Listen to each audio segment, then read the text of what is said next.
Brooke Hogan accusations. Now, Oh God. Here we go. there's loads of this, right? So she ended up calling in on Bubba the Love Sponge's whatever it is, if it's on radio, if it's on internet only, He still has a show.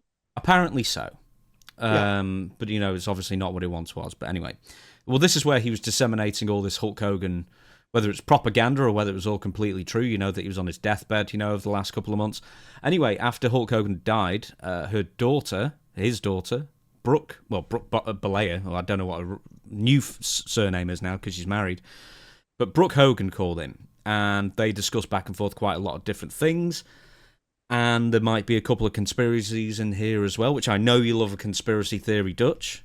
Love them. So, on wanting to be taken off Hulk Hogan's will. Yeah. I was pregnant with twins and married, and my husband's family is so kind and so sweet, and I have something to lose. Money didn't matter. I was like, take me off everything, and I was sobbing. Now, not wanting to get mixed up with Hulk Hogan's new wife, Sky Daly, who has ties to Scientology, Brooke said, I don't want to fight Sky. I don't want to fight Scientology. I don't want somebody I love to get knocked off. I don't know how deep this stuff goes. It scared me, and I said, I want out. So she also says later on that she wanted out of Hulk Hogan's will because she didn't want to fight the Scientology crowd for the money. And basically she would have rather have just stepped aside and not got anything in the settlement, but, not anything in the will for an easier life.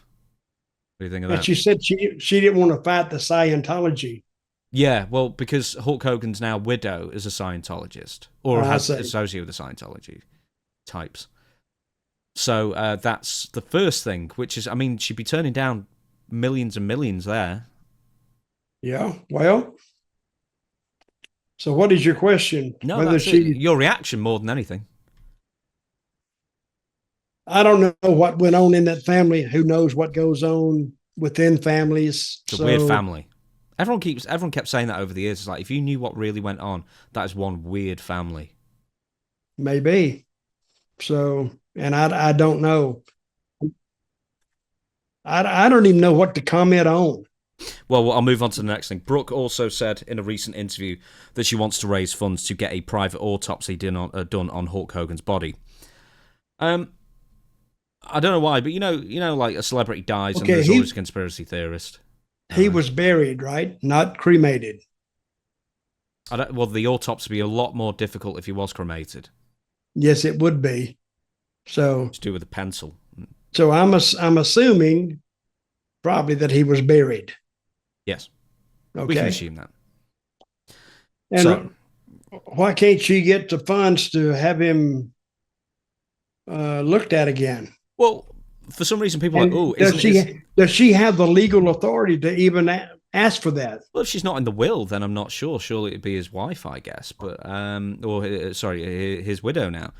Here's the thing, though, is that people are like, isn't that suspicious that he didn't have an autopsy? And it's like, well, he was a huge man with decades of steroid abuse and at times pain pill addiction as well, who had a sudden heart attack at the age of 71. I'm not really seeing the conspiracy here. It's amazing he got to 71. But okay, if you did an autopsy, to find what? Well, foul play, I guess, is the answer. Like somehow someone gave him an air embolism in his sleep or something. What do you think anyone would find? They say, yeah, well, his arteries were rotted from decades of bad living. We might need to put a lawyer on this. This show has a lawyer. Yeah, what's his name? Adam. What's his surname? I'm looking for it. Burboxen, I think, but it's I don't know. Burbrower, I remember it now. Burbrower, that is it. And I'm trying to think about it. Now, Adam, if you hear this, I'm bad with names, but Adam, if you're listening, send cigars. I want you to write in and see if she can even order an autopsy or how an autopsy would be ordered and what are they looking for. Okay. Okay, here's the big one then. The record contract. So this is from TMZ. Brooke Hogan knows best, and right now, what's best for her is getting back into music. Sources close to Brooke tell TMZ that after Hulk Hogan passed away last week, Brooke reconnected with her ex-boyfriend, Yannick Barker, a record producer and the son of the Sobe Entertainment founder, Cecil B. Barker. Yannick was the boyfriend of Hulk Hogan. Sorry, boyfriend of Hulk Hogan. The boyfriend Hulk Hogan was referring to in the infamous leaked N-word tape, if you remember that. Okay.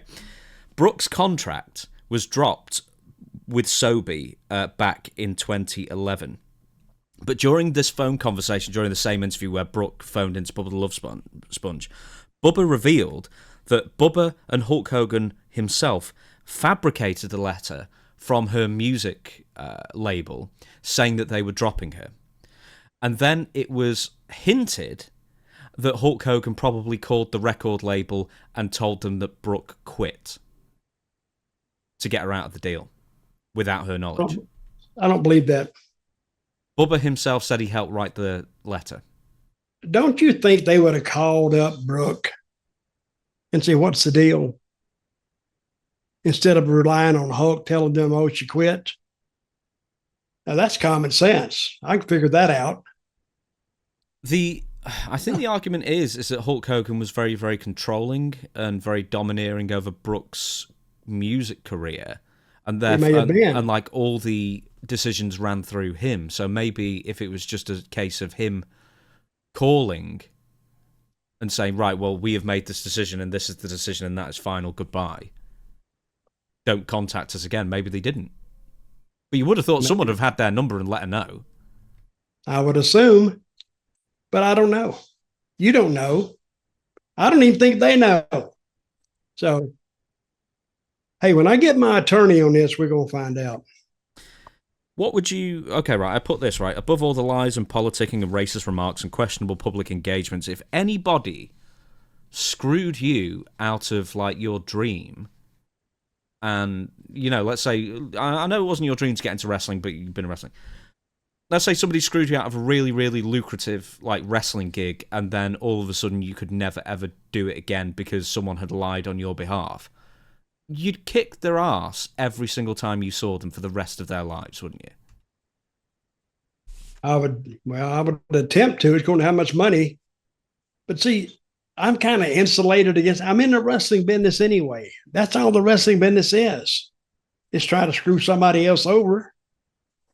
And to say that, oh, they're beyond that now. No, they're not, because that backstage politicking is going to go on forever.